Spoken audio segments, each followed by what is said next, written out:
Arrasado por el hambre y el más anárquico libertinaje, el viejo imperio entra en una debacle constante. Tras la muerte del dios emperador y sin un heredero al trono, las habladoras Pez, la guardia de Leto II y la Bene Gesserit intentan establecer un orden en el imperio.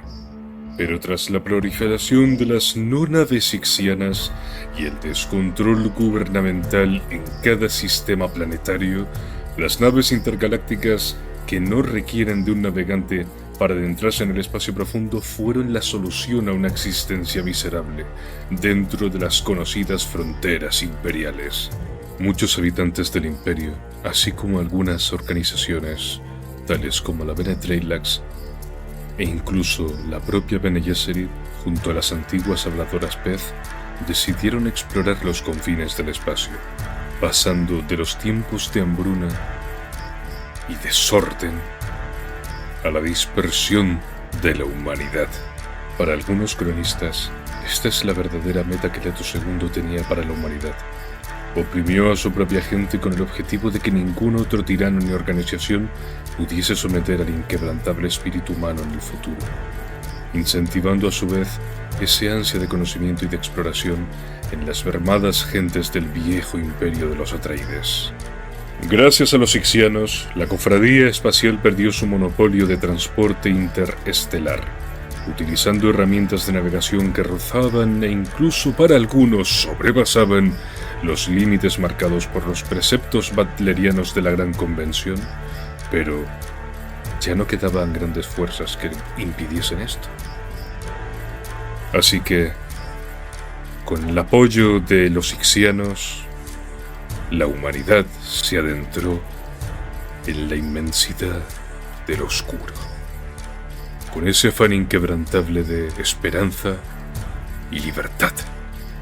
Uno de estos grupos en busca de libertad y prosperidad fue una pequeña facción de los Tleilaxu, que se adentró en el espacio profundo, siendo nombrados 1500 años más tarde como los Tleilaxus perdidos. Creadores de los Futars, híbridos entre humanos y animales, creados para servir a los maestros Tleilaxu perdidos contra las honoradas Matres, una secta derivada de la Bene Gesserit, y las habladoras Pez que formaban parte de la expedición hacia más allá de los confines del imperio, quienes utilizaban la violencia y la sexualidad para torturar y controlar a sus enemigos. Estas expandieron su control e influencia por muchos mundos en la dispersión. Hay quienes dicen que establecieron su capital en un planeta o un sistema llamado Tur. La cuestión es que hablamos de una de las fuerzas más peligrosas de todo el universo. No obstante, más adelante se revela que no son una mera derivación de las Bene Gesserit y las habladoras Pez que exploraron el universo, sino que se trata de algo más oscuro. Se tratan de las mujeres Tleilaxu liberadas de los tanques Axotel, jurándoles odio eterno a sus semejantes masculinos, quienes las habían tratado durante toda su historia como meras esclavas y herramientas para sus oscuros designios. Tras 1500 años de la muerte del emperador Leto II, muchos que se adentraron en la dispersión volvieron al viejo imperio. Desde los Tleilaxu perdidos, quienes entablaron una relación tensa pero cordial con sus homólogos de la Bene Trailax, así como las honoradas Matres, quienes actuaban de una forma expansionista, arrasando todos los mundos Tleilaxu y Bene Gesserit a su paso. La captura y tortura de las brujas era habitual. Estaban interesadas en el control físico de la Bene Gesserit, así como sus capacidades celulares, como el poder de la voz, entre otras de las muchas habilidades pertenecientes a las practicantes del Prana Vindu. Las honoradas Matres no estaban intentando erigirse como la nueva gran facción que dominase el viejo imperio. Las hermanas de la Bene Gesserit descubrieron que sus depredadoras huían de un enemigo muy superior a ellas. Un Apex Predator, algo a lo que llamaban el enemigo de los muchos rostros, quienes poseían una capacidad armamentística muy superior a la de estas renegadas Tleilachu. Al principio, algunos pensaron que se trataba de experimentos ixianos, pero con el tiempo se descubrió que se trataba del gran enemigo de la humanidad, aquel que Leto II pudo vislumbrar gracias a su presciencia. Omnius, la gran máquina pensante, la mente colmena, había regresado. Tras la batalla de Corrin, milenios antes del nacimiento de Paul Atreides, nadie imaginó que el gran enemigo de la humanidad había sobrevivido. Se acabaron con todos los planetas sincronizados. ¿Cómo es posible? Así como con todos los simpatizantes y réplicas de Omnius, copias de seguridad que la propia máquina tenía de sí para protegerse en caso de destrucción. Pero, sin embargo, el robot independiente Erasmo pudo escapar con una parte de la conciencia de la supermente hacia el espacio profundo.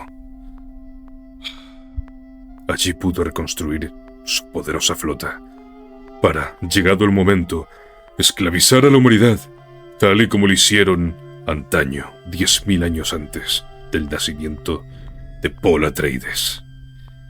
Como si de los unos que presionaban a los germanos para que abandonasen sus tierras y diezmasen las fronteras romanas se tratase, el enemigo de muchos rostros presionaba a las honoradas madres a retirarse hacia el interior del viejo imperio, alejándose lo máximo posible del gran enemigo, quien poseía armas biológicas suficientes para acabar con ellas, motivos por los que ansiaban con tanto ahínco las habilidades celulares de las Bene Gesserit, habilidades que permitirían eliminar los venenos de esas armas biológicas. La dispersión se transformó en el acontecimiento que Leto II siempre había querido que fuese, o eso dicen los adeptos del Dios dividido.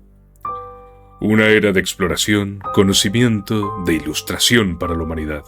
Su senda de oro le condujo a este destino miserable para su persona.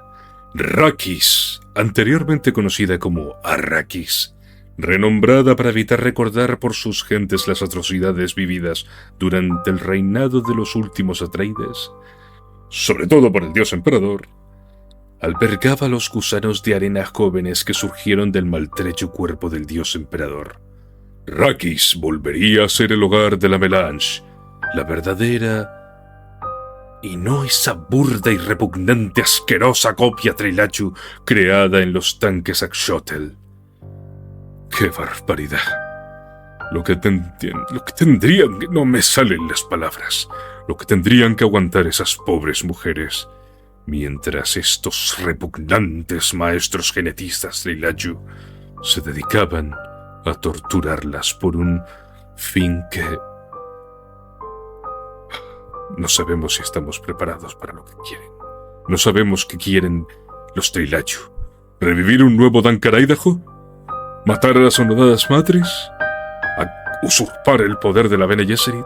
¿Qué quieren? Nadie sabe. Nadie lo sabe. El emperador Leto II Atreides, conocido como el tirano, quien fue tratado como tal, pudo ver más allá de sí mismo y del propio imperio que gobernaba. Sabía que algo iba mal, que sus ancestros no habían terminado la tarea que se les encomendó, y que si no hacía algo para preparar a la humanidad contra ese mal, todos perecerían. La Bene Gesserit utilizaría la genética Atreides más pura para crear al guerrero más habilidoso y espectacular que jamás concibieron. Miles Teg, el Bazar Supremo Bene Gesserit, comandante de sus ejércitos semejante al honorable duque Leto Atreides, no solo en su adusto semblante, sino también en su exquisito sentido del honor y la lealtad. Un nuevo Kwisatz Haderach que ahora sí que servía a los intereses de la hermandad. Un nuevo descendiente Atreides que se enfrentaría al mal que les acosaba. La guerra había comenzado y un nuevo Dankar Idaho sería alzado. Larga vida a los luchadores. La humanidad prevalecerá. La especie debe fluir. Es oficial. Dune, o como quieran llamarlo, Prophecy, saldrá, se estrenará, se lanzará en otoño de este año 2024. Por fin tenemos noticias de esta ansiada serie. Estaremos atentos para ver todo lo que tiene que ofrecernos. Le daremos cobertura, os pondremos en contexto, por supuesto con el lore, y, ya sabéis, analizaremos esto en directo. Hasta pronto, camaradas.